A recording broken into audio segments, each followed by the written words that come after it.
All right, so I think I am back on, and I think I am live, and I think we are ready to start here with Billy Baker, right? Billy, you're hearing me okay? I'm hearing you.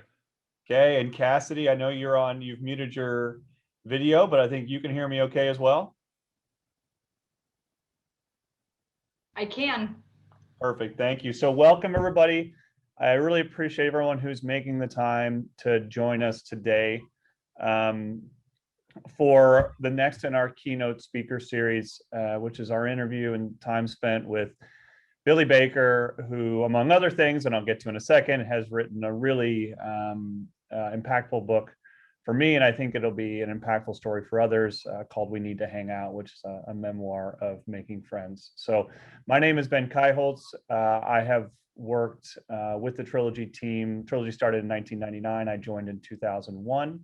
Among my responsibilities is kind of leading our listening efforts with our residents and members to better understand how we can help create the best environments we can so that you can live the best possible versions of your lives. That includes, kind of how we amenitize the communities and how we program and how we bring educational and informative components like this to be. What I do isn't nearly as important as our guest today, who is joining us after, I heard an interview with Billy, which really struck a chord, where he talked about the journey he had gone on, which he's going to spend a little time with in a second, about how different it is in our society, the kind of constructs around men making friends versus, say, women making friends, or even just general people. And I know we'll talk about that in a second. Billy's a longtime staff writer with the Boston Globe. He's got those difficult beats like marathon running and ice fishing and surfing. Half kidding, it seems like you've had a really great opportunity to explore some interesting things, Billy. So I hope you'll spend a little time talking about that. Again, Billy's most recent book, published by Simon & Schuster, is We Need to Hang Out, a memoir of making friends. And Billy, I probably didn't do the best introduction for you there, but I know it's not going to take much for you to kind of hit your bona fide. So I think where I'd love to start, and by the way, for everyone who's watching, there is a question and answer function within Zoom. So on the bottom of your screens, you should have the opportunity to just touch Q&A and you can type in questions. I've got that up on my screen, and Cassidy's also here helping us field those. So we'll jump those in along the way.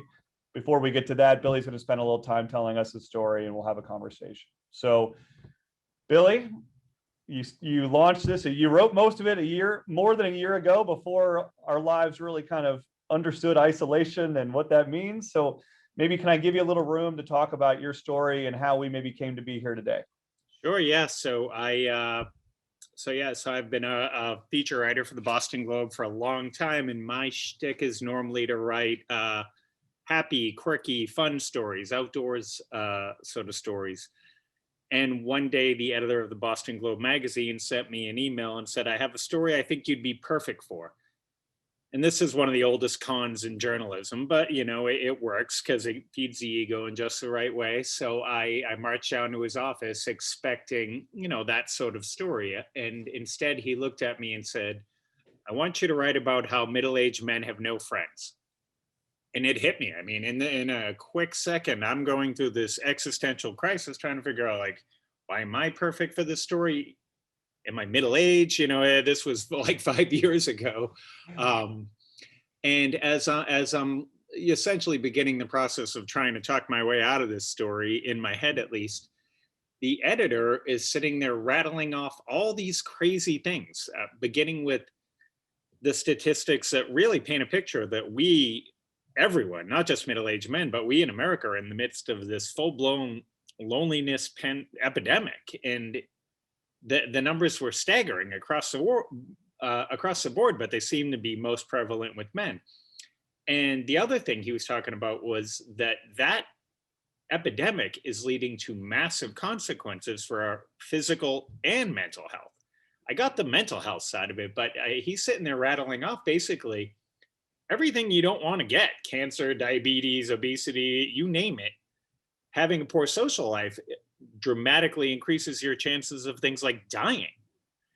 And so my head's spinning, I'm continuing down this path of trying to rationalize my way out of this story. I walked back to my desk, and the first thing I did was start thinking of my friends. I'm going through, this, my buddy Mark, my best friend from high school, and I see him all the time. And then it was like, how often do I really see him? Like maybe 3 or 4 times a year. Maybe I'm being generous, even thinking that. And then I start thinking about my other best friend from high school. And I'm like, has it been a year since I've seen that guy? All of a sudden, like these terrible feelings are coming into me.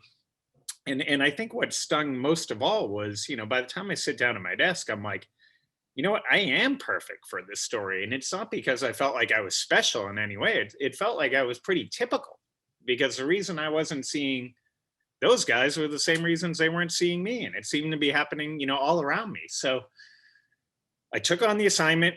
I dipped, my toes into the research on loneliness, the research on friendship. I sit down one morning to write, and it was like, what do you want me to do? Like, what does this editor want me to do? Why am I perfect? So I basically write this article where I raise my hand and say, yeah, didn't think it was going to happen, but look, I allowed myself to become a little bit of a loser without even noticing. I have, a wonderful family. I have 2 little boys. I've got a great wife, great career, all these things going for me, but there was no friend time on the schedule. So I write this article. It's published in the Boston Globe. And next thing I know, it had become the most popular article in the history of the Boston Globe. Come on, really? I mean, and this article has, to my mind, a pretty terrible title. It's called "The Biggest Threat Facing Middle-Aged Men is Not Smoking or Obesity, It's Loneliness." Very wordy, doesn't roll off the tongue. Next thing you know, it's viral everywhere. It is viral in Alberta, Canada. It's viral in Australia. I'm getting emails by the thousands, really, from men, women, old, young. Like it was coming from everywhere. It was in some way, by simply raising my hand and saying, oh my gosh, look what happened to me. And apparently this is terrible for my physical health. It created something of a safe space for a lot of other people to be like, you know what, I'm a bit of a loser too. Like I mean, it was something I feel like wasn't being discussed. And what was, I guess, sort of ironic is that the Surgeon General at the time was this guy named Vivek Murthy, who's now heading Obama's coronavirus efforts, one of the people heading it. And as a Surgeon General, his chief platform was this loneliness epidemic. And the way that, C. Everett Koop took on cigarettes, this guy was trying to take on loneliness, and he just had no traction. And all of a sudden, some idiot reporter at the Boston Globe writes his first-person confessional, and this thing goes wild. And I think there's kind of a, you were country before country was cool, right? Because all of a sudden, these days, this is a much more, or becoming a more open conversation, right? But when you're doing this is not a thing, correct? I mean, I don't want to give myself credit for launching the whole discussion, but I think I just was right place, right time. And all of a sudden, I go from not even considering myself as a part of this thing to being the guy on NPR with the Surgeon General talking about this issue. And it's I'm looking, around the studio, I don't know what happened here. And all I can tell you is that very selfishly, I'm I want to get out of it. And I want to get out of it by fixing my friend life, right? So I took on this assignment to write a book. That was the next thing. Simon & Schuster was nice enough to, give me a book contract. And that seemed very exciting until the moment, I signed my name, and it's oh, what am I supposed to do now? I need to write a whole book about this thing, and what is it that I'm going to do? So what I did was I attacked it initially in 2 ways. One, as a reporter, I'm reading, the studies, I'm talking to the experts, I'm really delving into both sides of this coin, the issue of loneliness and the issue of friendship, because I think that loneliness is, and we know this from the experts, is still something people aren't comfortable talking about. We've made great inroads so that people are comfortable walking into a doctor's office and saying, I'm depressed, but they won't walk in and say I'm lonely, right? There is this Silver Line helpline in England that is for seniors who are lonely to call, and they get something like 10,000 calls a day, and almost none of them say I'm calling because I'm lonely. They call because they're do you know a good recipe for basting a turkey? There's all these crazy anecdotes, but nobody ever calls and says they're lonely, even though it's a helpline for lonely people. so anyway, so I start tackling the science. I start tackling it as a reporter, but I also start tackling it in my own life. And my first instinct was, I got to get the band back together, right? Like I got to fix all these friendships I have. I wasn't a guy without friends. I was a guy who didn't have a way to be friends with his friends, you know? So I'm basically running around, you know, reconnecting with people. I'm trying sort of fun gimmicks, like reuniting my high school class. I try to bring back senior skip day from my high school class. I did bring it back. I tried to bring back the night before Thanksgiving was always this sort of unofficial reunion time when I was in my, you know, 20s, and that had faded away. I was trying different things. I was trying to study things. I was trying to get my head around something that was often repeated as a straight fact, which was that women are better at friendship than men. And it was like, okay, well, how, you know, like, and so you discovered patterns there too, right? I mean, yeah, you definitely saw that. So right away, there was something I heard when I first dipped my toe into the research. I heard this thing that just blew my mind, and hopefully it'll blow yours, because it's incredibly functional in terms of how you think about your friendships and what you need to do. So sociologists do these things called photo studies, where they go around and they creep around on us and take pictures of us when we're unaware. And then they analyze those photos for patterns. And one pattern that very clearly emerges is that women talk face to face, but men talk shoulder to shoulder. And the first time I heard that, it was like all of a sudden I'm looking around the world and I can see how the world is like naturally geared that way. I mean, the cliche male things of like sitting at the sporting event or on the bar stools or whatever it might be. And it kind of made me realize why, you know, things I knew from the research, but like, yeah, my closest friendships are people that I was doing an activity with, you know, and you know, if we had some way to be busy with our hands, that's when the connection happened. You know, it might be sports or school or whatever it is, but somewhere in there, this sort of juju happens. Whereas women are much better at, like, you know, facing each other, talking, a real sort of intimacy, and there's a lot more touching. There's a lot of fundamental differences in the ways men and women interact. So I was trying to sort of hack that in a way. Like I knew that, like, you know, and activities were important for men, and you know, finding some things with some friends. And I basically run around the world trying to fix my life. And then I took a leave from my job to sit down and start writing the book. And I realized that I'd like failed, in the sense that I'm one of these people who doesn't live where they grew up. I'm very close to where I grew up. I'm about an hour away, but in the community I was now living in, I just didn't have anyone to answer the question of, do I have anyone to hang out with on a Wednesday night? And Wednesday night was kind of this thought experiment, because before I wrote the first article, I had heard this guy in my town, an older gentleman, say one night, like, oh, I can't do this thing, I have Wednesday night. I was like, what is Wednesday night? Don't we all have Wednesday night? He said, no, Wednesday night is this promise I made with my buddies years ago, that on Wednesday night, we just get together and do something, anything. And at the time I heard it, I was like, oh, that's kind of ingenious. I'll steal that when I need it. And when this article landed on my lap, I realized I've already needed it. I didn't even notice it. So I had set out initially to try and do this Wednesday night thing with my old high school friends, but there was certain, you know, like, it was great, we reconnected, but there's that feeling of you can't go home again.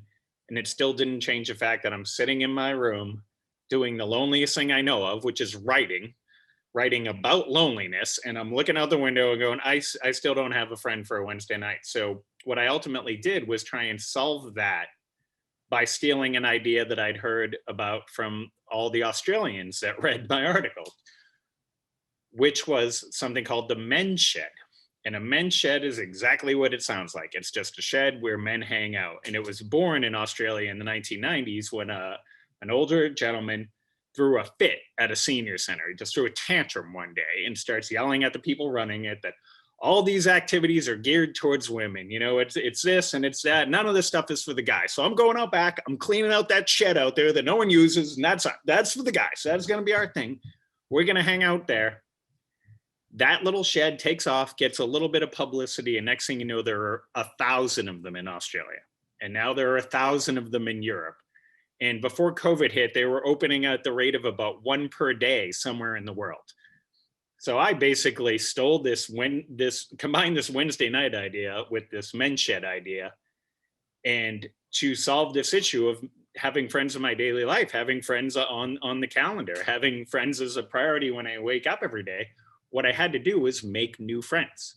So can I just Yeah. pick that a little bit there, Billy? Because so like when you hear like, he just pointed a shed and like, the world will follow, like, do you take away that it doesn't, I can't tell whether the moral of that is it just takes a little bit of action to get the ball rolling, like you don't have, it doesn't take much, or is there a different lesson in there as far as like just who has the confidence to vocalize, or the movement starts with one, like what's the, if you don't mind staying on that a little bit, like what did you experience as you tried to be the fire starter or whatever? Yeah, so well, to go back to the Australian thing, there were kind of two starts to this men's shed movement. Before that, a woman who ran a senior center had kind of created something very similar. Didn't call it a men's shed, but it was the same basic idea. And she had created it because she was tired of seeing the husbands pull up out front, drop their wives at the activity, and then sit in the car for an hour until the activity was over, so, Yeah. So taxi line. Yeah. yeah. There's a lot to unpack. I don't know why it is what it is. I think that there's a man who has written a book about the men's sheds. He's a psychiatrist or a psychologist, I think, in Australia, and he's really analyzed it. I can tell you the outcome is that they live happier, healthier, longer lives of people that go to these things. But the one thing he said that he thinks is the number one reason it succeeded is that it had no agenda. It was sort of loose and open. It wasn't like a lot of times clubs are you join this club, but you're pledging to all these ideals or whatever they might be. Right. Yeah. All this club was, their slogan initially, the man who started it, his slogan was that men need somewhere to go, something to do, and someone to talk to. Today, the slogan of the men's sheds is shoulder to shoulder. It's adapted to this. They've acknowledged this research. So the idea is to just get men somehow into that shoulder to shoulder position, and hopefully some magic will happen. And so all these things. So I spent a lot of time working on this book with a bunch of Post-it notes on my wall with facts and figures and all that. And one of them said that thing, which wasn't going to work, right? And I was trying to figure out, what is that thing that we need? What is it that we need? What is it that makes the men's shed work? What is it that makes some of my friendships work and some don't work? And for a little while, I got fixated on the word Velcro, but it felt a little too harsh and industrial. And then one day, just out of pure laziness, I started reading the history of Velcro, which I feel like at some point or another, everyone hears whiffs of this story, which is a scientist was just walking through a field with his dog, and they got all those little, but I feel like everyone has a little name for them, the hitchhikers, or whatever. Yeah. They got stuck on his socks and on his dog, and he brought them home and he looked at them under a microscope, and they were all these tiny little hooks. And so the word Velcro, he then made a synthetic version of it. The word Velcro is a portmanteau of the French words velours crochet, and in English that means velvet hook. So I replaced the Post-it note that said that thing with velvet hook. And that's the word I use in the book, because I feel like what we wanted are these soft connectors that aren't ironclad. Nobody needs another hard commitment on their schedule, right? You want friendship to live in that glowing, happy space, right? And these velvet hooks, we know what they are, right? They're that annual trip you take, or the weekly golf game, or the poker night, or the book club, or whatever it is, right? Like, someone described golf to me as something to do with your hands while you're talking to your friends about stuff that's going on back home, right? Like it.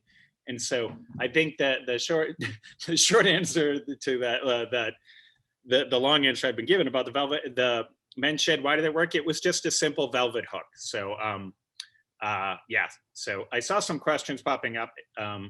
No, it's interesting. I was just doing the same thing. So because Billy, and I would like to stay a little bit in this kind of velvet hook area, because I think,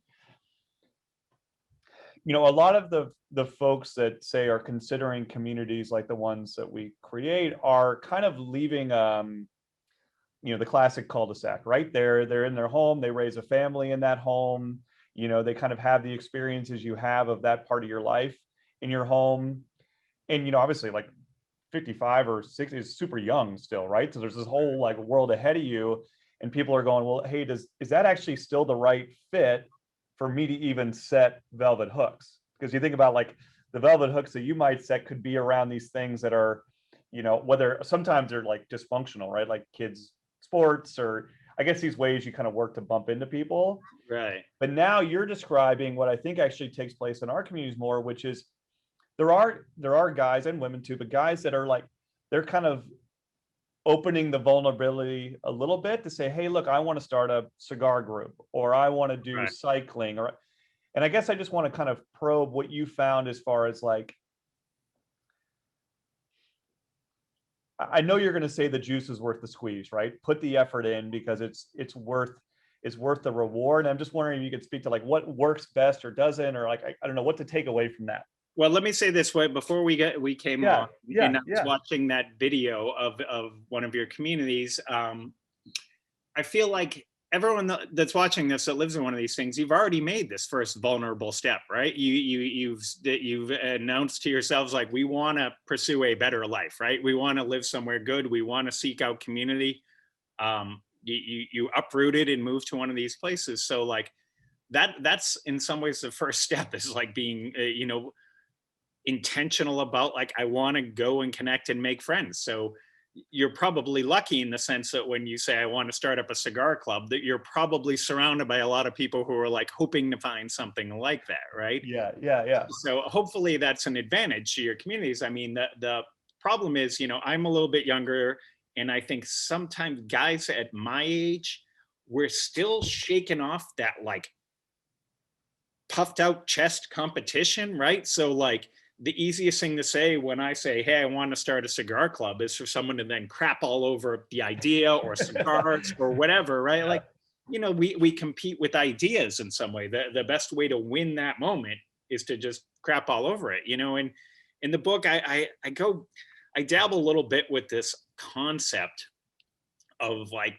being a guy's guy versus a man's man. And like the man's man, it's like, I'm totally guilty of it, but all of a sudden, like you're that something comes over you, you're very competitive, you're peacocking each other. Whereas the guy's guy, like those are the moments where I'm saying yes and, like they teach in improv classes, like say yes and add to it.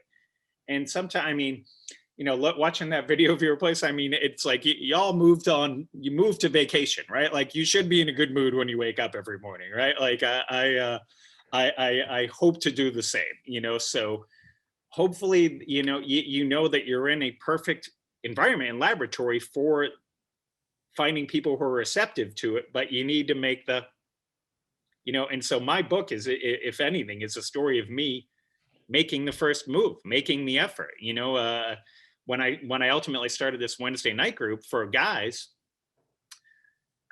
I invited a dozen guys, and every one of them was in the category that I would call an acquaintance, and the only thing I could say that they all had in common was when I met them or whatever, at some point I felt a spark. Yeah. And that spark is often, it's a term we usually reserve for romantic relationships, but I think my best friendships and my best male relationships are things where like, I don't know, there's something about this person, I connect with them, right? So what I did was follow through on that spark.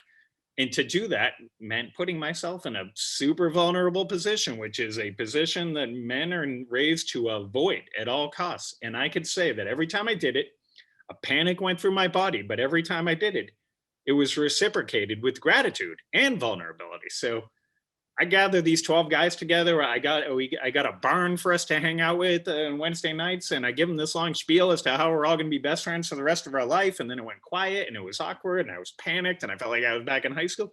You know what they did? They gave me a standing ovation. Everyone was like dying for someone to do something like this, and it was nice to be the guy that did it. And 3 years later, we're still chugging along.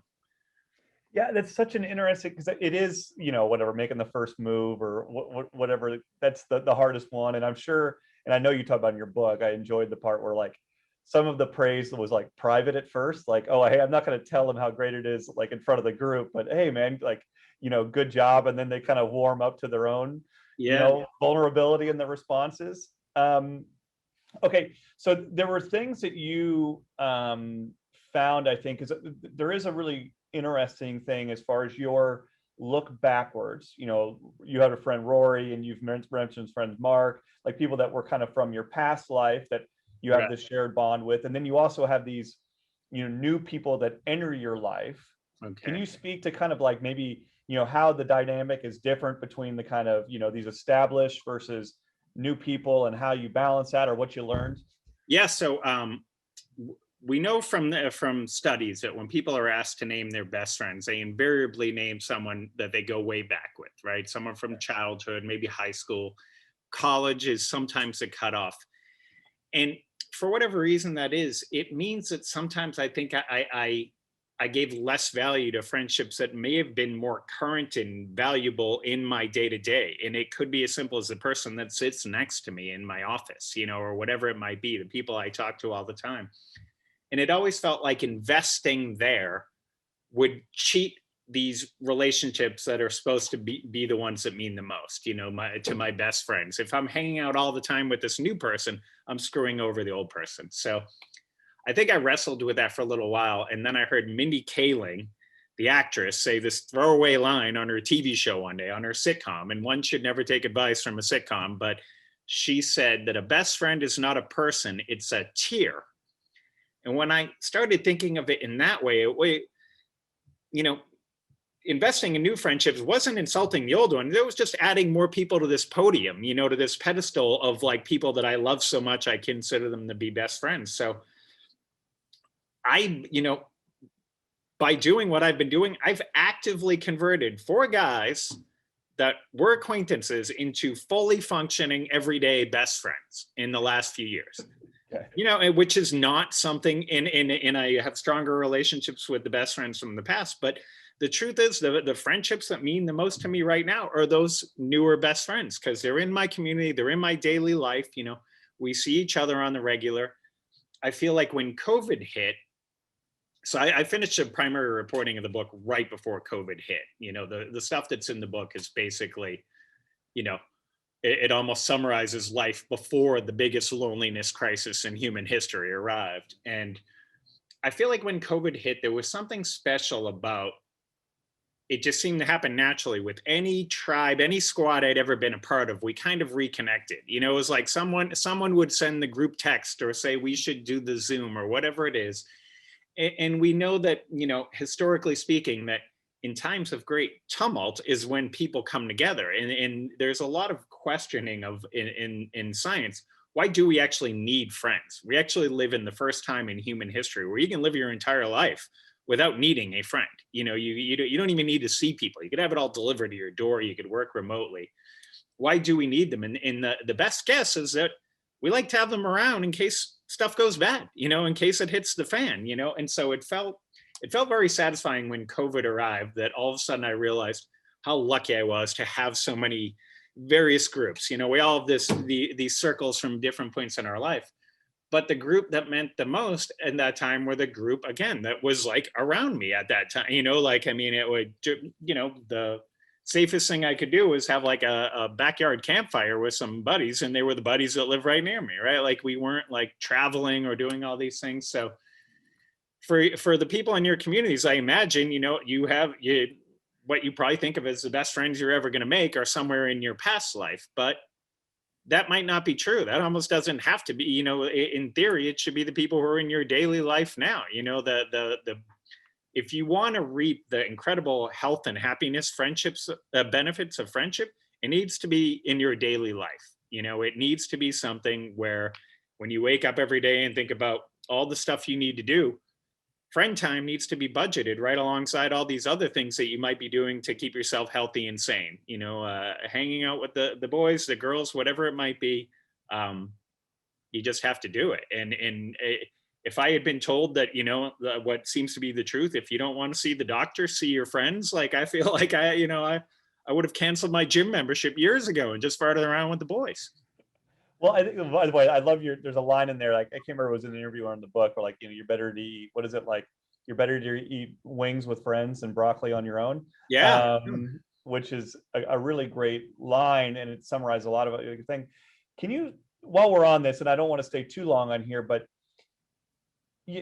sometimes this you know, for lack of a better term, issues, you know, they just require a safe place to surface, you know, like, and it feels like actually the kind of recognition around the cost of isolation has never been higher. Right. Like, I don't need, you know, I don't want you to feel like you have to go into a whole COVID thing, but like with this dramatic change that just happened to coincide with the delivery of some of your more extensive reporting, have you found this kind of opening doors, like people being more receptive than maybe they would have been otherwise? Or do you have a perspective on that you'd share? Yeah, I think, you know, that you know, when we at the beginning we were talking about how this moment seemed to be building, and then it's almost like we were delivered a reason. And my hope is, you know, so I've been doing a lot of interviews and being asked a lot about COVID and what happens next. And my hope is that, you know, I'm a naive optimist. I hope this means we springboard into, you know, this great golden era of friendship, right? We're all so desperate to be allowed to be with our friends now that I think I'm hoping. So I don't know if you can hear this, but I'm in my in-laws basement, and I think someone just decided to like take a shower or something above me. I apologize. You're actually good on the audio, but it is, Okay. yeah, you're good. Yeah, I as you can see behind me, I'm in like every basement ever. There's a pool table and a ping pong table and a weight bench. It's quite funny. Could I just address? So there's something up here from Stuart Goodman says, Yeah. I think guys that have young growing families find it hard to find the free time between work and family. I mean, 100% true. You know, and when this arrived on my doorstep, I had a 4-year-old and a 7-year-old. And yeah, that was probably the biggest contributor to the fact that I was not hanging out with the guys, is because that's an all hands on deck job, you know, and my wife was staying home with the kids. I was at work, and, you know, that's such a job for her that I'd walk in the door and she'd go, here, you know, like, now I need a few moments off. And I think we were both guilty of relying on putting too much weight on the like, we'll go out with other couples occasionally, you know, bring the kids, we'll do that, whatever trip it might be. But that wasn't often the time to really have, you know, the sort of get what we needed from it, because there's just kids buzzing in and out and around everywhere. And so I will say one of the best things of me going on this journey is that it seems to have made everyone in my circle more aware and more intentional about their friendships, including my wife. And now, like, I mean, she's got a thriving social circle that doesn't involve me, which is wonderful. You know, everyone needs that time. We know from the health data that you can have the healthiest family life imaginable, but if you don't have a strong social circle outside of the home, then you're not getting these benefits. You're robbing yourself of it. There's another question that got asked that I would love to have you spend a little time on. I think there's actually two things I'd love to have you talk about. One is just this, it's Dunbar's number, right? Which I would love to have you just kind of speak to how that played out. And then two, one of the questions that was asked around was, you know, what did you learn about the importance of not just kind of, you know, connectedness, but like direct male to male connectedness? You know, not just, to your point, the couples night out, but, you know, a very like, I don't know if you could speak to that, because I don't think your intention was to have it be this kind of aggro, well, it's just, you know, no, but there is a certain difference, right? Maybe you could speak to those things. Yeah, before I get back to, I'll talk about Dunbar's number. That's fascinating. I could talk about that all day. But there is a certain, so let me talk about it in these terms. The one criticism I keep getting for the book is that I didn't talk about male-female relationships. And I mentioned it in the book, and I keep kind of going back to it in interviews when I'm asked about it. And it's because I feel like some of my strongest relationships, and the ones that seem to have been working all along, were with women. You know, like you know, the women I've been good friends with from here, there, or wherever, like, they seem better at keeping in touch. And when we did get together, it would immediately go to that level where I wouldn't call it, you know, straight intimate, but it was like we would have a real talk, you know, like, and I think guys need to warm up a little bit. There's this, you know, the cliche, which is, it's a cliche for a reason, that, you know, we need a couple cans of courage, you know, a couple drinks, and then we'll loosen up, tell each other we love each other, throw your arm around them, all that. So, but that male I found, you know, so I've added it back to my life in recent years. It was missing for a while. And if I could have any takeaway from it, it would be that what I remember most are not the intimate moments when we would get to that magic. It's the fact that, for better or worse, like, I am just built to need a little time to like act like a juvenile with other guys, right? Like I don't know too much about why that is, but so when COVID arrived, my little Wednesday night club just became how big of a bonfire can we build before someone calls the cops club, right? Like, and we have like firemen in the group. Like it's like, I mean, just like children, allowed to play with matches. And it was like, I'd go home at the end of the night. My wife would ask, what did you guys talk about? Or like, this is a valid critique from women. They'd say, how is so-and-so's dad doing? Isn't he sick? And I'd be like, didn't come up. I don't know. That is, there are probably, however many people are on this call, every one of them is nodding their head. I have had that exact same interaction. Yeah, and I keep hearing that. And it's like, I mean, if you want me to say that men are flawed, I'll fully agree with that. I mean, if anything, this journey has been about me trying to spy on the women so I can steal secrets from them and take them back to the boys' cabin, Yeah. So that I could go on with for days. But let me talk about Dunbar's number, because this is a fascinating thing if you've never heard about it. So there's a evolutionary sociologist, psychologist at the University of Oxford in England named Robin Dunbar.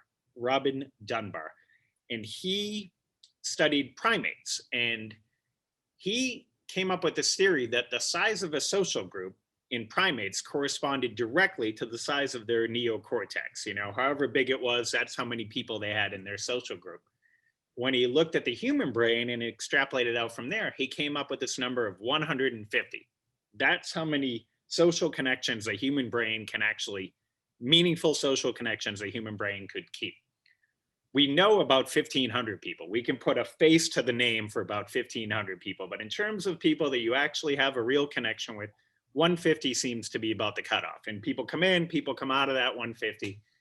So when I first read it, it was like, I had the toughest time trying to decide if 150 felt like a lot or a little. Like I didn't know what that meant. So what I did, and the number wasn't designed to be used this way, what I did was I sat down one day with a stack of Post-it notes and started writing down the names of everyone I gave a crap about. And Robin Dunbar defined the people that would be in that 150. His definition was these were the people that you would not be embarrassed to join for a drink if you ran into them in a bar. Okay, so. Okay. Loosely using that definition, I started writing down names and write them down, put them on the wall, write them down, put them on the wall. And finally, when I'm done, I went through like every contact in my phone. I went through, all my Facebook friends. I can get to social media. That's an important topic because I ultimately quit that. Kind of went through every list I could find, write them down, start counting them, and it comes up to 148. And I'm like, wow, that's really close to on the nose. And then I open the door of my home office and I hear my children talking, and I realize I didn't put their names up there because they don't have cell phones and they're not on Facebook, right? They weren't on any list.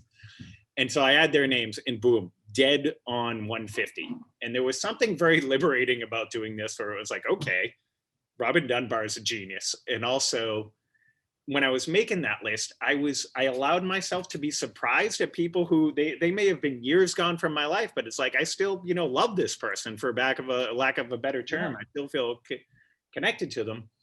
And also there were those names, we all have them in our lives, where I was staring at, their phone number, and it was like, I just don't have the mental bandwidth to deal with this anymore. Yeah. We have these problem relationships. So I kind of moved them out of the circle and moved them in. In the 150, I should say, I don't have it in front of me, so I'm gonna mess up the numbers, but there are layers to it. You have like your core group, which is 4 or 5 people, includes your spouse or your partner, and then you have your sympathy group. These are the people that are gonna like get really upset when you die, and then you've got like this sort of bigger group of about 50 people that like are 100% definitely going to be at that funeral, and then there's about another 100 that are like floating around and very, these little atoms shooting around you in life. So it was a funny exercise to do, and it allowed me to, move the Post-its around and see how, I mean, it made sense. Like, oh, 20 of these people I've worked with, like 10 of them I went to college with, they come from groups, and to kind of use them again, to almost reverse engineer, like, what were those velvet hooks that worked here, and like, what am I missing in my own life, which, again, each day I would just realize I need to find ways to be friends with my friends. So that's an active job as well. And I feel like there was another question you had, and I've No, you're good. And I if we could just stay on this, because I think this is a really interesting one, because I think one of the reasons resonate with me is that I think I was under the mistake, or maybe under just the misconception, that like, this idea of like, basically you start with like maximum friendship or maximum friends, and it's like an hourglass, right? And they're just like kind of falling out the bottom to this point, because whether it's like, hey, you chose a different life path, or it just, you don't live same place anymore, or you would be embarrassed to go have a drink with them, or like whatever it is, like, and it's not a finite number of people that are available, because there's all these parallel people that are having that same thing, right? Where people, you said it earlier, like going in your life and out of your life. I don't know if there's a question in there. Sorry, I just find that really resonates, because if you take that off and you're not just worried about kind of chasing, although there is something about, I guess that's the difference between like, really being purposeful in who you choose to reconnect with, and then also being purposeful about, hey, who are you now letting in the front door, right? Is there something to that? I think there is. I realized what I was hoping to talk about is social media, and I think thank you. Get back to that. Yeah. So, like that question of who do we let in the front door, right? So the two great question marks about our social lives right now are the impact of COVID and social media. And so social media is still so new that the science is still very, it's suffering from a chicken and the egg problem. So we know the people that spend a lot of time on social media are measurably lonelier, but we don't know if they're going there because they're lonely, or if the social media is making them lonely, right? So for me, I was reading a lot, talking to a lot of people, and I went to Yale to meet with this woman who's a happiness professor, and she announced this class. It was, I forget the name of it, but it immediately became known as a happiness class. The second it was offered, more than a quarter of Yale undergraduates immediately signed up for it. Became the most popular class in the 200-odd year history of Yale overnight, which will just tell you how these issues are affecting down to the undergrad level at a prestige university, right? So I was hanging with her, and one thing she said kind of offhandedly was that she was talking about this issue of social media and loneliness and trying to figure it out. And she had said to the class, and by class, I mean, it's in a like cathedral lecture hall. There's like 2,000 kids in the class. That's how in demand it was. That she had said to them that we do know that statistically people who quit social media report they're happier. And for some reason, a few students mistook that as an assignment. And so they quit social media. And then a few weeks later, they're like, hey, when are we going to get credit for that, or tested, or, oh, I didn't mean that you weren't supposed to, you didn't have to do that. But she had a conversation with them, and to a person, they all reported, I really do feel better about people. I feel better about my friendships, which was, kind of stuck with me. And then I was like, all right, the only way I'm going to know for myself, at least, I mean, this whole thing was a selfish journey. I was just trying to solve my problems. And if it's relatable to you, here's some science on the issue. So I quit social media, and I have to say, like, what it immediately added to my life was that, one, I had to connect with a person in real life. And two, when I did, we had to catch up. And something about social media robs that a little bit. Like, I had gone to my high school reunion not long before I quit, and kind of walked around going, oh, hey, how's it going? You have 3 kids, right? They look great. I see they're playing soccer. There was kind of this like surface level, we know them. And so for me, it seemed to make me happier about my friendships and more intentional about getting together. But I don't know that that's the answer, because there are a lot of people I'm never going to see again in life, but they do mean something to me. There are people in that 150, and I would like to know when, a loved one dies, or something bad happens, or whatever it might be. They give birth, something, some memorable thing. So I think it's the big question mark right now. We do know that, like, they can measure like how you feel if when you log on to Facebook, your emotional mood, and then how you feel when you're done. And you probably know this, you feel a little worse when you're done for whatever reason. Interestingly, Instagram is the social network that makes us the least happy, if you're wondering. That that is it's interesting for a lot of reasons, because I think we see, a lot of what we hear in our communities is like, basically they want to like real world social network. Like they want the idea of what you're describing, of being able to have people they care about and they can connect with and share ideas with and share experiences with. Yeah. They just actually want it for real, like Yeah. not on a screen, right? And good on all. I mean, I talked to Ben a week ago. We were preparing for this thing. He told me a little bit about the communities, but as I watched the video that played before this, I felt like seething jealousy. Like I have this fantasy of like, what if I just bought a bunch of land and like had all my best friends build houses around me, right? Like, and instead, like that doesn't actually happen. But you know what? If you move somewhere like this, you're probably going to make new best friends. There's a question up here. Yeah, I wanted you to get to this. I think it's a really good question. I won't read it to you, but if you can read that, I think he's touching on this idea of, how you've seen this affect the other relationships in your life. Yeah, so my wife, it's funny because I feel like a few people have made this point to me, like when you first partner up with someone, in your 20s with a girl, there often comes this moment where you're kind of getting the lecture about how you need to stop spending too much time with the boys and start spending some time with me.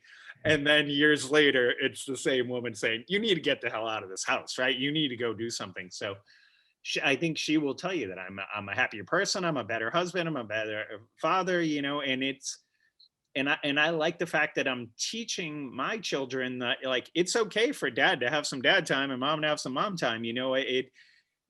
It's a weird thing where like having kids, like if your kids need to do something, that's like this ironclad excuse. If I say to my employer, I can't do this because my kid has to do this, it's like accepted as the norm, right? Like, and you can break plans with your friends, no problems if there's a kid thing. But I always wonder, why can't the reverse be true? Like, like, could you imagine a kid skipping a sporting event because dad has like a thing with his buddies? Like, man, Wednesday night. it would be an issue. But one of the, when I first began, there was a psychologist I talked to who was wonderful. He was kind of my guide at the beginning of this journey. And one thing he said to me was that the things we know that work are regular things. If you put it on the calendar, then it's on the calendar and life figures out a way to work around it.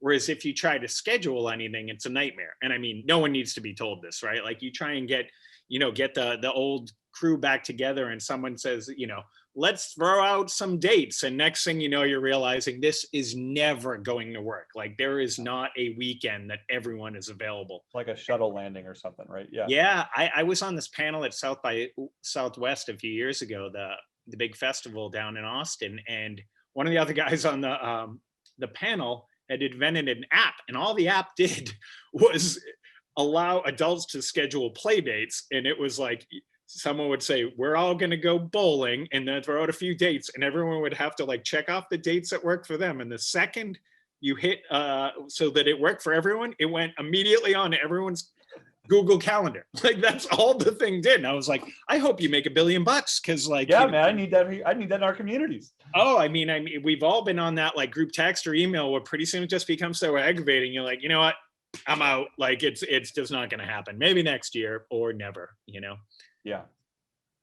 Well, I think that there's there's the scheduling component, there's the happy kind of relationship component there. And next week I'm doing actually a panel with 3 members, and we kind of just to kind of share their stories and stuff. And we kind of have there are some archetypes in there, right? There's a woman who was divorced prior to moving in and was looking at, what does the community feel like through the lens of a newly single woman. There's a married couple that does actually quite a bit together. And then there's this other married couple where they're like, they kind of, they wake up in the morning, it seems like they give each other a high five. And then when they get back in bed at night, they give each other a high five. And in between, they have this like really kind of great balance. And anyway, we're not marriage counselors, but it just seemed really interesting of this this kind of richness of relationship that comes by spending time dedicated apart or whatever. I don't know if I phrased that right. Yeah, no, I mean, well, obviously, I'm speaking always in broad generalizations about the science and whatnot. Everyone's an individual, but the question that was asked a moment ago, like, it's important for me to have my friends and my wife to have her friends, because something I heard a lot of feedback about when I wrote the initial article, which I hadn't addressed, were people talking about, well, what happens when I get divorced, or what happens when my spouse dies? You don't know the half of it, buddy. And I don't. And traditionally in America, women seem to be the keepers of the social calendar, and a lot of men just rely heavily on their wives for a social life. John Mulaney, the comedian, hosted Saturday Night Live not too long ago, and in his opening monologue, his whole shtick was about how dads don't have any friends. Moms have friends, and those friends have husbands, right? Like, and it just went on and on about how his father has no friends. He would never, do anything if his mom didn't to handle the whole thing. And it's ha because, there's some truth to it. So, I like to think, I mean, my wife and I still certainly have couples we hang out with. We do 99% of stuff together. I mean, that's how life works. But I like the fact that I have my time when I leave and go do stuff with my boys, and she has her time. And I being forced into this dorky journey where I had to become the spokesperson for lonely men, like it forced me to give myself so many wonderful gifts. I've given myself sort of stability in my social life. It's made me a better across the board. And in ways I can't see, I have to believe are true. Like, I am healthier on the inside because I eat wings with friends instead of eat broccoli alone, Yeah. Well, this is great, by the way. We've had, a lot of participation. I can see it in the kind of background here, and you've done a really great job articulating this, Billy. And I want to give a couple things. One, some room for us to remind people that your book is out. It is called We Need to Hang Out, a memoir of making friends. It's got a beautiful kind of Mad Men inspired cover, which I hope it's okay to say that. Yeah. And for all of our trilogy members, you'll see that information in your respective clubs. And in some of the clubs, we actually have copies of the book there available for you. So I hope you take the time to do that. And I'll say, it took a long time to come up with the title. And one of the hopes was that, like, this is a book that you hand to one of your friends. It says, we need to hang out for it. Like, we all need that thing, that velvet hook. I was very lucky in that I wrote this article about how, I've become a loser. Every person I've ever known reached out to go, yeah, I always knew you were a loser, but you know what? then we were back together. So I've had so many people say, I read your book, then I bought some copies from my buddies I miss and sent it to them. And, so I hope that's this. And before I leave, I want to make sure I give you all homework, which is. That's what I want. Yes. Yes. So like, just basically just close your eyes and think of that person that you miss and allow it to be as random as it could be or as predictable as it could be, and then make it happen, and in these communities, there are probably these people you felt that you connected with. You got to follow through. It shouldn't be, we should get a drink sometime. It should be, we should get a drink on Tuesday at 8 p.m. How's that? Like, let's start making it happen. It sounds like you've all taken the right first step. You chose an active, new chapter in your lives. So, yeah, I really am. Someone's writing about selling homes to me and all my friends. Yeah, can I get a discount on it for being a speaker here? Well, if you'll all buy many copies of my book, I'll be your neighbor in a couple months. Well, Billy, I will tell you, I was definitely going to give you some room to give us some homework. So I'm glad you did. I will tell you. Oh yeah. Yeah. So this is a good question about the polarized political environment, right? I've been asked a lot about this. When I quit social media, that took all of that off the table in a weird way. Like, and I've heard from a lot of people that say, I quit social media during the election time. It was just too, I don't think I'm unique in this. I think that if you get me in a room with someone, I'm probably going to get along with them, right? Like, but there's something about social media where we're making these statements, these lines in the sand. And yeah, it's easy to disagree. We're very, so it's tough, if you really are feel strongly in one way and someone feels strongly the other. I mean, relationships do end over politics, but for me, not having the endless, both sides screaming at each other on Facebook or Twitter or whatever it might be, that made me psychologically just calmer going through the whole thing, So I want to, yeah, can I, and while you're reading, and by the way, people, please, if you have questions, use the Q&A, and some people have been doing that, so thank you.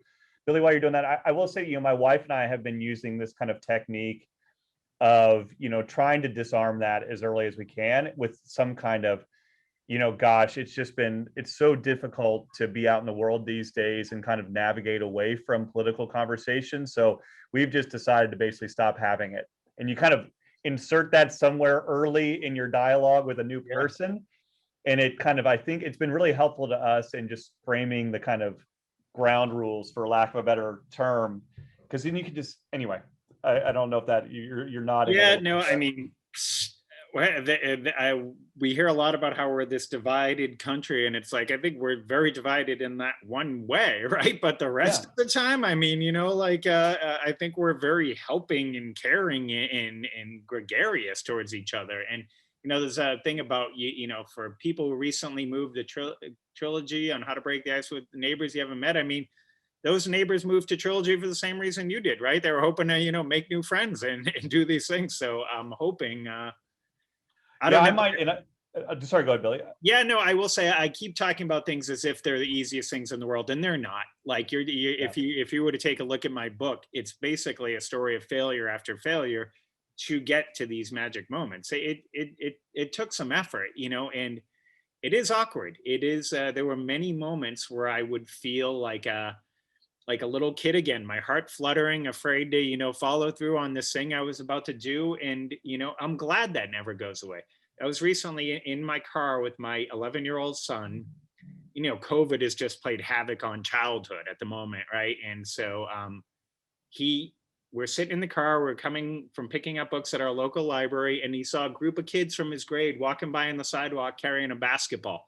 And I could just look at my son, he wanted so bad to get out of that car and go play basketball with them. But that awkward, well, they didn't invite me, all those emotions going through, is it awkward if I get out and try and, thankfully a kid spotted them and was like, hey, Charlie, come play. And it was before he could, just go, didn't even ask, can I, it was gone. And it was great. But it's those things, they're never gonna get old. They're never gonna go away. But sitting in your house and resolving that one of these days I'm gonna go knock on the neighbors next door and bake a pie or something like that.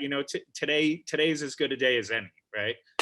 And I'm gonna complement that with just a kind of a functional thing for people who live within the communities, which is, so if you are new to the community, I think the starter kit there, if you go to mytrilogylife.com and you log in, there is a section that says clubs.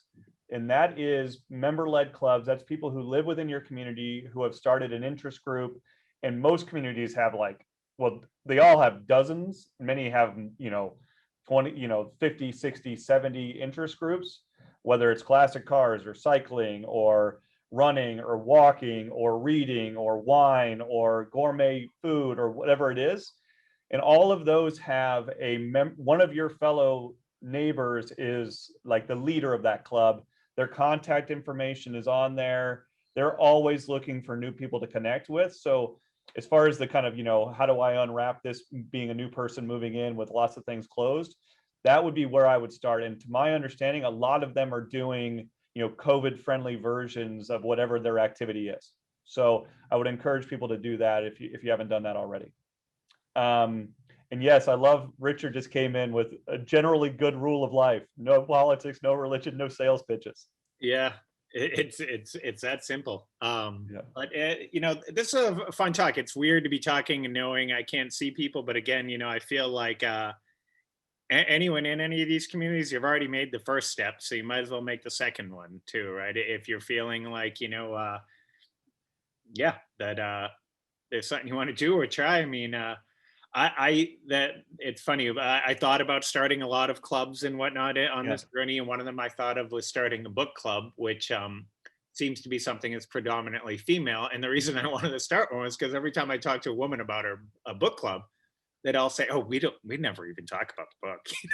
Yeah, totally. I was like, I knew this, right? It's a wine drinking club, with some books sitting on the table. So I'd be perfectly happy for someone to choose my book for a book club, not actually read it, and use it as an excuse to hang out. That would accomplish the same thing. Love it. Well, Billy, I want you to know you have an open invitation to our communities. Coming. Next time, yeah, when your editor assigns you, hey, like, what's your pre-retirement plan story? We'll get you set up. And look, I want to say a genuine thank you for the message you've brought forward. You know, I called my best friend and brought it up. And anyway, I found it to be really powerful. And I think it's been living right below the surface. So Yeah. I think you've brought something up, and I know you don't take credit for the zeitgeist or whatever, but it's been living there. And I'm so glad that you helped bring light to it. Because I think it'll help people.